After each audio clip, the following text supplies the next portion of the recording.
Sammy's Bookshelf. I'm Sammy and today I'm going to be showing you all the books I read in August and what I thought of them.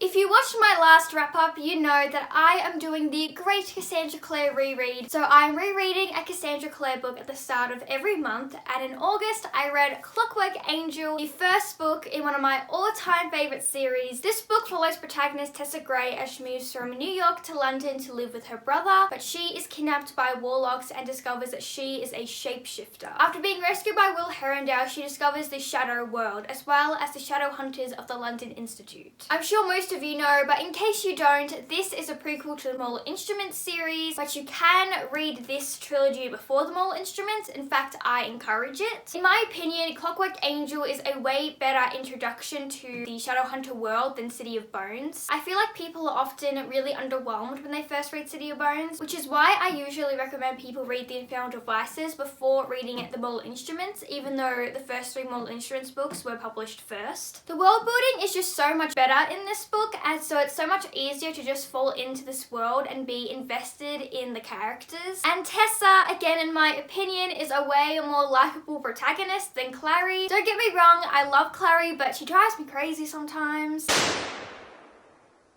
Of course, going into this book, I already knew I was going to love it. It was so nice to be reunited with iconic trio Will, Jem and Tessa. Especially having read Chain of Iron earlier this year when it came out, it was nice to go all the way back to the beginning. My favourite aspect of Cassandra Clare's books is her really witty dialogue and banter between the characters, and there are so many iconic lines in this book, most notably from the one and only Will Herondale, my favourite character. And of course, we have great banter from Tessa and Jem as well. Cassandra Clare's books never fail to make me laugh out loud, which is really saying something because I don't laugh out loud at books often. I think I laugh more in Cassandra Clare books than I do in actual comedy books. I also love the urban setting of this book. Of course, all Cassandra Clare Shadowhunter novels are urban fantasy, and this book is set in London in the 1800s, which is so cool. It's definitely my favourite setting of all the Shadowhunter series, and the more I get into rereading all the Cassandra Clare books, the more glad I am that I decided to do a reread because I'd forgotten so much about what happens in this book. Also, when I first read all the Shadowhunter books, I actually read them in the wrong order. I read all 6 Mortal Instruments books before I read The Infernal Devices, which I'm not supposed to do because I'm pretty sure it's City of Heavenly Fire that spoiled Clockwork Princess, so that's not what you want. So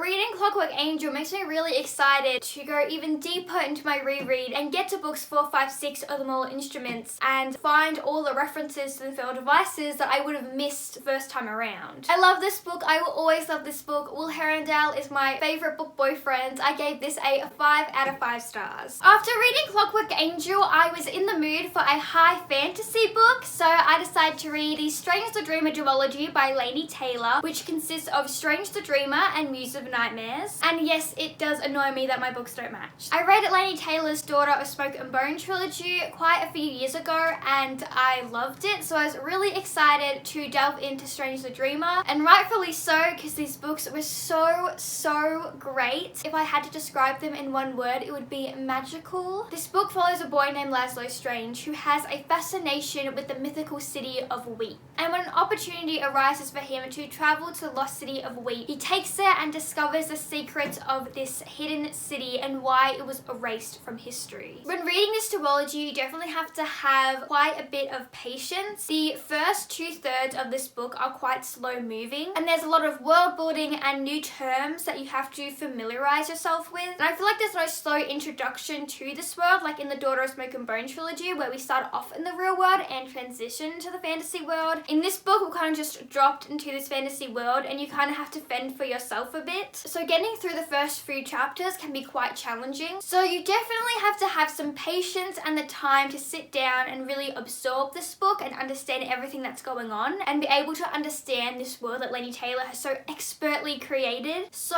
was it a good idea for me to read this duology during the week of my exams?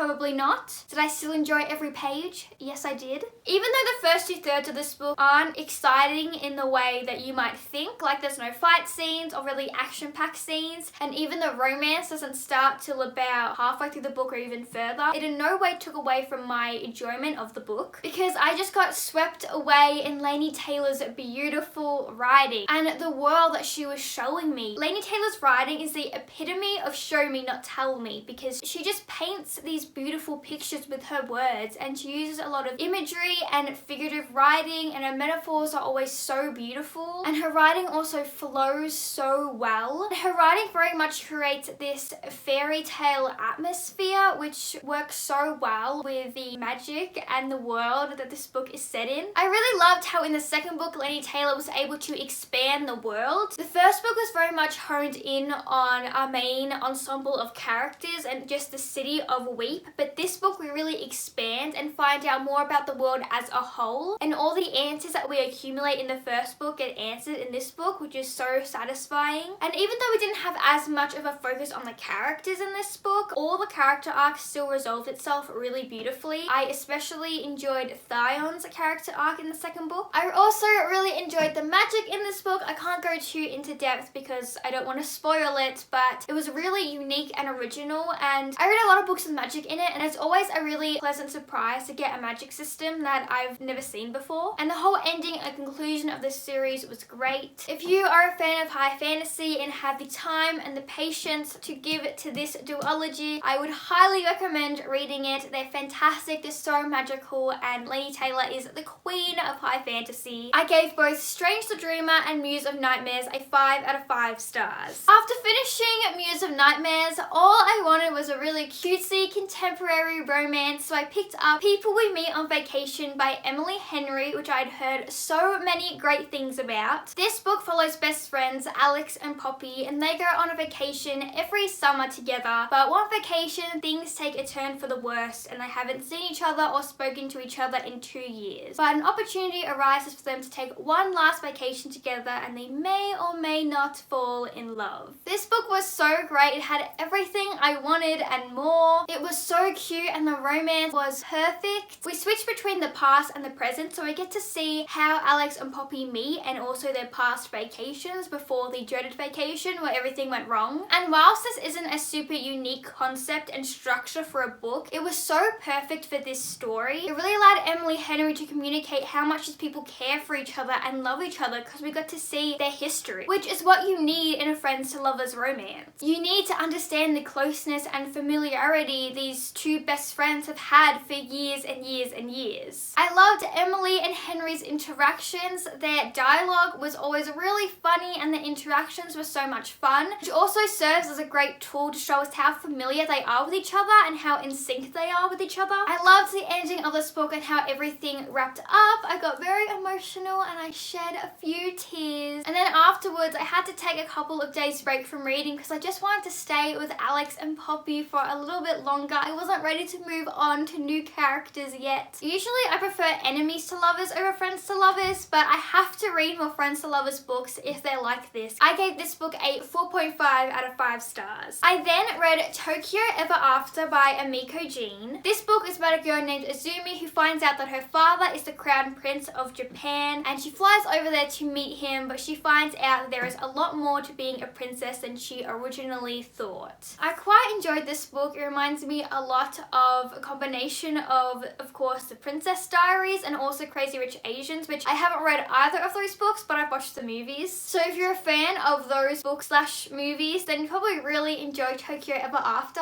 And also Reese Witherspoon has read it, so that's cool. I really like our main character Azumi. I really enjoyed her voice throughout the book. Azumi had a really great sense of humor and personality, so it was really fun to be in her shoes and see everything through her eyes. And I say this about quite a lot of books, but I really like how Azumi acted like a teenager. Like the way that she acted and reacted to things that happen is exactly the way a teenager would react. And I feel like if I was in Azumi's shoes and I was going through the same things as her, I feel like I would act the exact same way. I also really loved the romance in this book. I loved the dynamic between Azumi and her love interest. It almost enemies to lovers kind of feel, but I say that very loosely. I did read one review that said they thought there was too much romance, but I thought there was just the right amount amount. I think Emiko did a really good job of equally showing both the romance, the family drama, and also the politics that make up the plot. One critique that I do have to say about this book is that I did find the writing to be a bit clunky at times. There were a few times where I had to go back and reread a sentence or two just because it was worded quite weirdly, or the focus of the writing changed very abruptly. This only happened a couple of times, but it was enough times for me to notice. It also took me a while to really become invested in this book. For the first 2/3 of the book, I was kind of easily distracted. I wasn't super hooked into the characters and the world. It was also until the 3rd act of the book where I was invested enough that I had that feeling of not wanting to put the book down. But other than that, I really enjoyed everything else about this book. I really enjoyed Azumi's relationship with her friend group and also her relationship with her parents, especially her father. It was really nice to see that relationship build up throughout the book. I thought the ending was really nice. I was really satisfied, but there is actually going to be a sequel according to Goodreads, so I'm very intrigued about that book. I think whether I read the sequel will come down to how much I remember of this book by the time the sequel comes out, and if I don't remember the book, it's just going to be depending on how inclined I am to give this one a reread. I gave Tokyo Ever After a 3.5 out of 5 stars. The